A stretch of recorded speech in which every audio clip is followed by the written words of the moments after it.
Welcome to the Level All podcast. Level All is an online platform for students, families, and counselors to access the information they need about college, career, life skills, and financial literacy.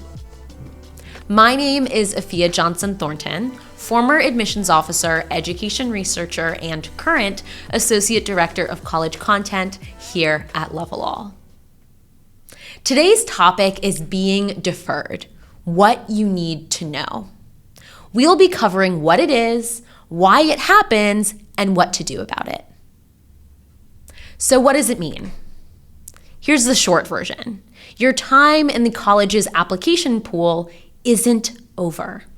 The longer version, your application will be considered as part of the regular applicant pool. You've been released from your early decision agreement, so you're also able to start applying to other colleges. So why did it happen? As a former admissions officer, I can tell you some of the reasons our committees use to defer students.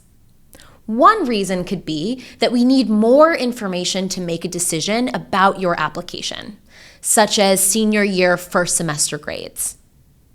Another reason could be that we want to see how you stack up to the regular applicant pool, which might mean the entire pool or just the specific major you applied to. So what do you do now? Step 1, check to see if you can update your application. Typically, you can't do this, but it does depend on each college, so make sure to do your research to be sure.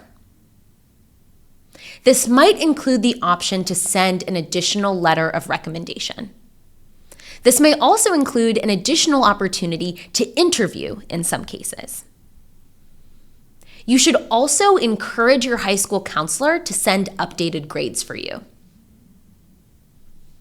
You can also check in with your counselor to see if they can tell you a little bit more about previous deferral outcomes for students from your high school, to gain an insight into how likely it is that you may ultimately gain admission and get off that deferral list and be admitted to that college.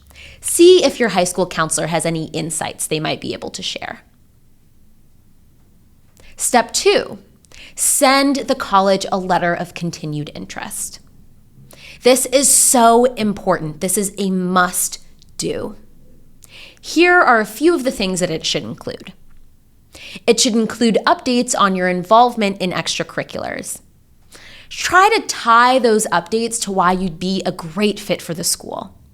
It doesn't need to rehash what's already clear in your supplemental essays, but this is an opportunity to revisit your research and reasons for applying. Maybe you learned something new about the school that confirms what a good fit it is for you.